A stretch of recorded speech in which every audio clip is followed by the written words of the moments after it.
Adam Collins here with Geoff Lemon. This is the final word for All Out Cricket, powered by Kookaburra Cricket. We are 4 games into the limited overs, 50-over series between Australia and Pakistan. And Australia have won the series. You little beauty. Yeah. Woo!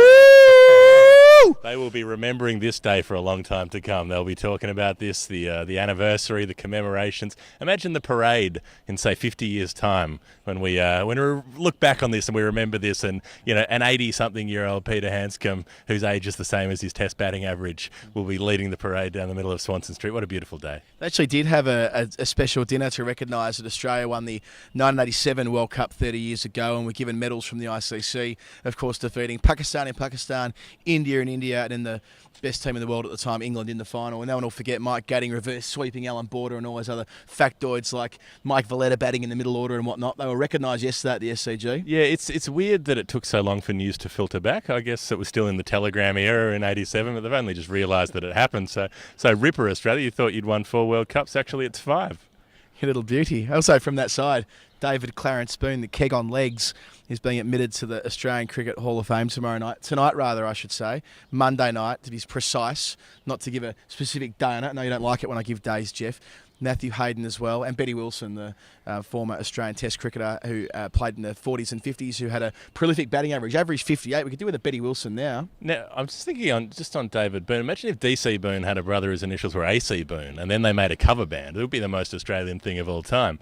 Betty Wilson, nice to see a bit of recognition for Australia's former, long past female players. Sadly, no longer with us, Betty Wilson, but her memory being given a tip of the old hat with that Young Player Award, which I think we can safely say will be Ashley Gardner, even though the results haven't been out at the time that we're filming. They will be out at the time you're watching this, so I'm going to announce it. Ash Gardner won the medal. I'm also going to announce that Steve Smith won the Alan Border medal.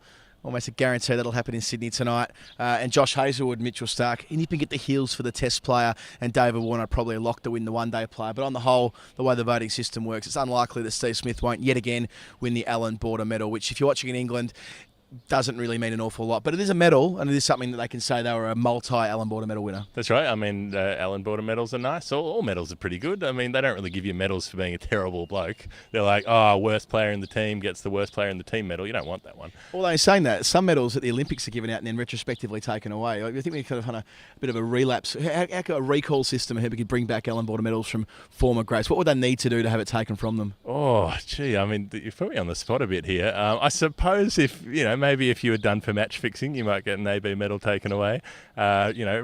Retroactive drug bans, maybe if you just went on to become a commentator who everybody hated because you were a terrible person and did a lot of bad things. I can't think of anybody who fits that bill.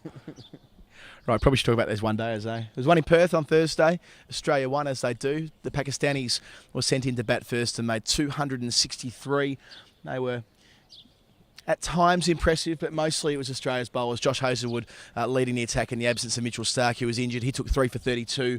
Another immaculate display of top-of-the-order bowling. Well, they really dragged that one back. Pakistan looked set for a bigger total there. Babar Azam was going well. He got 84, and in the process became the 5th player to score 1,000 runs in his first 21 one-day innings. So that's a big group leading that particular record, but it's a pretty decent record to hold. Trott, Peterson, Viv Richards and Quentin de Kock, the others with those particular stats, and he's got more runs than at least 3 out of those 4.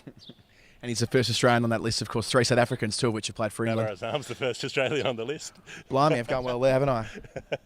How have I done that? Carry on. We'll take him. We'll adopt him. Don't know how I've done that, but I'm happy just to roll with that. I don't know why I've got it in my mind, but oh well, there you go. John, I was going to sledge England, and it's really backfired there too. If you're watching in London, all our cricket officers, sorry about that. So the real story with the Australian chase was Steve Smith making his 8th one-day 100. He was in dominant form after coming in at 1 for not many and then 2 for 45 when Mohamed Amir had got through the second of the Australian batsman. I think it was Usman Khawaja, leaving Peter Hanscom on debut to have a massive job ahead of him. And he should have been out early, but he went on to make 82 and won the game. Yeah, surprise comeback, Pauline Hanscom. No one was expecting it, but here he is. Nonetheless, so his one-day average is now 82 and his test average 99.75. Uses Kookaburra just quietly. Pretty easy game this. So Steve Smith, who's also his one-day record goes from strength to strength, doesn't use Kookaburra though, so we don't really care awfully a lot about him. Who cares? Averages 45, 8 tons, 3,000 runs in 79 one-day innings. But, neither here nor there if you don't use one of the Kookaburra blades. We move on to Sydney for the 4th one-day international. As you said before, Australia had the chance to wrap up the series in 3. They went out there and David Warner, who was just a pinch out of form, just a fraction away from his best, blasted 130 in classic David Warner version 2.0 form. That is smashing through point, not heaving over cow. And that's exactly what the Pakistani said after his innings. Blasted 130 curses. He got his 50 and 35 balls. Travis Head got a 50 and 35 balls. Glenn Maxwell got a 50 and 34 balls. Put all that together, and you have a giant bloody innings. They made 353. I mean, Pakistan, they look quite sharp, actually, chasing it for a little while. Shahziul Khan, what a delight he is. Sort of just loose, slightly angry, slightly rotund kind of player. It just brings that complete looseness into his play as well that he seems to have in his professional approach to the game. Smashed a couple of massive shots, sent one into the top tier of the stand at the SCG on the pull shot from Travis Head, but eventually out for 74 from 47 balls, I think, and it was pretty exciting while it lasted, but it got them about halfway and then they fell off. Yeah, ultimately they were all out for 267 in the 44th over. We missed out on talking about Travis Head's 100-run stand with Glenn Maxwell. Maxwell, of course, making 78 runs and looking delightful after not being able to get a game in this side until this series. Couldn't get a game against New Zealand. Now he's reinforced why he's one of the most dynamic and important players in this side. Yeah, that's right. Played the whole range of shots and was very offended when it was suggested that these might be improvised or made up on the spot. He says he practices them all very hard, and I imagine you do if you're going to suddenly bat left-handed and then hit sixes. Yeah, likewise Travis Head, you could say it's improvised, hitting into the cow corner grandstand time and time again. The Bill O'Reilly grandstand was his place of choice yesterday. He made 51, as you said, in 35 balls and was really, again, he's the sort of player who's come onto the scene in 2016 and looks like a staple of the one-day side for many years to come. That's right. I want to make love to you like Tiger O'Reilly, as the saying goes, used often in Australia. Don't really know where to go from there. But what I do know is the one-day series will conclude in Adelaide on the 26th of January, and that'll be it. And then Pakistan will go home. They'll go home probably with one win to their name after a long tour.